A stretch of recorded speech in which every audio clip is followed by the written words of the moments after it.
Hey everybody, this is my 2013 Hobie Pro Angler 14. I just wanted to show you some of the mods that I've done to it. I made this little tray.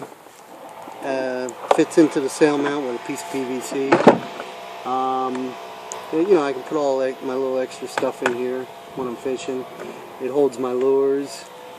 When, you know, if I'm done using them or whatever, I just put them on there so I don't put them away. My GPS radio, I think it's a must, especially if you're fishing offshore, like I like to do. It's GPS, it floats, it's a good radio. It's got a button here. If you get stranded out there for some reason, all you gotta do is push it. You register it with the Coast Guard. They come out to where I'm at. They know who I am. They know everything about me. Moving on, I got my rod holders here. I drilled out the bottoms because the rods used to stop right here, so they would stick out about 4 or 5 inches. I didn't feel very safe about it. I thought they were going to fall out, fall in the water, and then they're gone. And so I drilled the bottoms out. They work great now. I got my tracks, which most people have them. I know they got the new rod holders out now, but me personally, these work great. I can't see spending the money on them. And then I got my my pliers.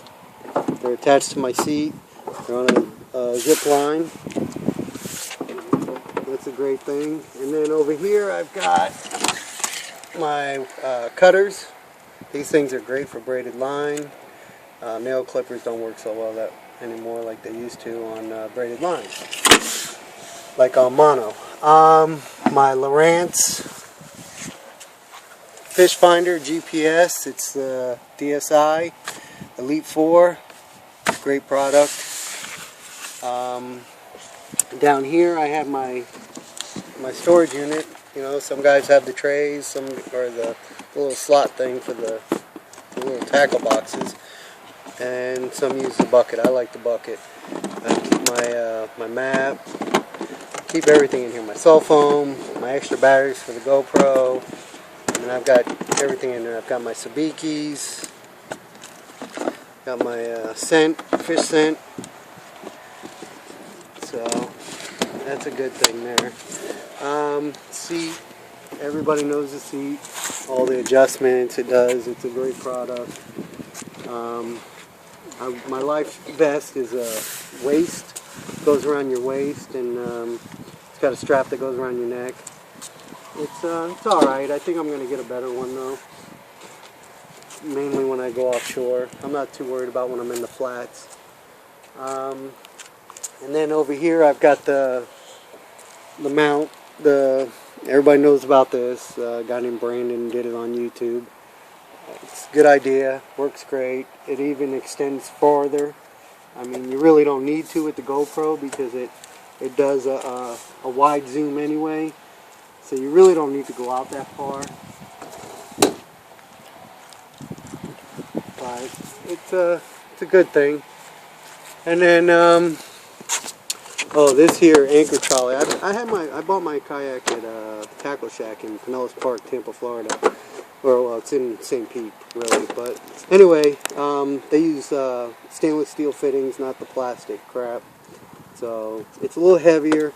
I had to adjust my strap. It stretched out a little bit after a while, but that was no big deal. I just shortened it, and it works great now. Because it used to get stuck under the boat like that, and trying to get it when you're out there fishing, it was a pain in the butt.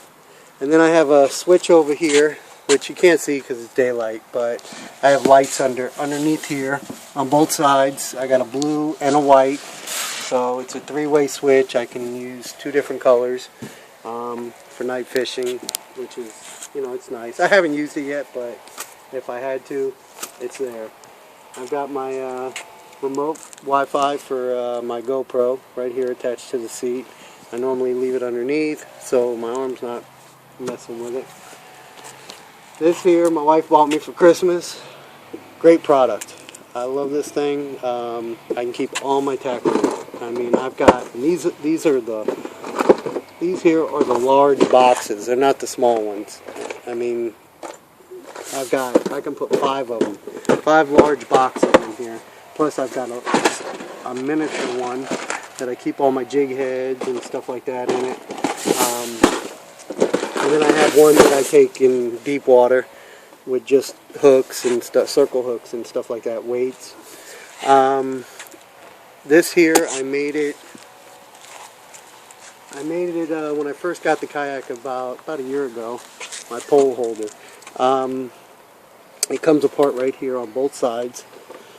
Right here you pull it apart, and this clip keeps it in place. But, ow. Anyway, I built it about a year ago. If you don't pull it apart right here, you can't get it out. It will go in, but you're not going to be able to get it back out. But it works great. I've tilted them all. I know some guys, they put them straight up and down. I didn't like that. I like it tilted. This way everything's kind of facing the back of the boat.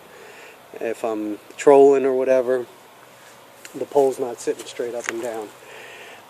These wheels, I recommend them if you take it out on the beach. If you're on hard surfaces, you want to use the hard wheels. But when you're taking it on the beach, the hard wheels, they won't roll 2 inches.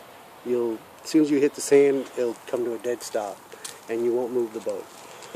It's still hard to move the boat, but it's a little easier than with the hard wheels. And less is better.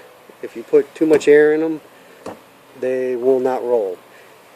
Keep low air in it and low pressure, and they roll a lot better in the sand. They're a good wheel to have when you're fishing off the beach. Anyway, my rod holders, and then over here, this trailer, a buddy of mine gave me the trailer. It was just like a John boat trailer. I put some stuff on it for rust. I did some, as you can see, some fabrication to it. Well, I didn't. I paid somebody to do it. I can fit 2 Hobie Pro anglers on this. It's 80 inches from that side to that side. And then I put the bars in the middle, but I can keep a Hobie on this side and a Hobie on this side. Right now I have my old kayak, which this was my first kayak. I bought it about 4 years ago.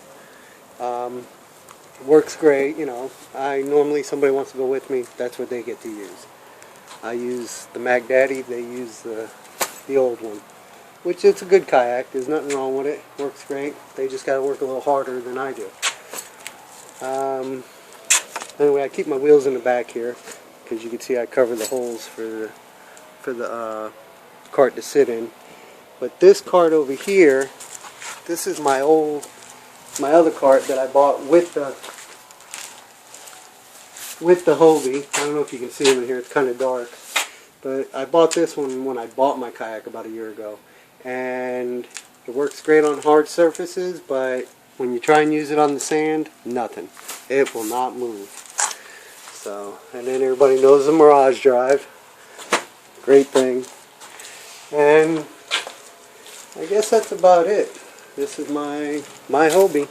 You know, I use the PVC on the bottom down there to lay the kayak on, which, you know, most guys that use trailers, that's what they do.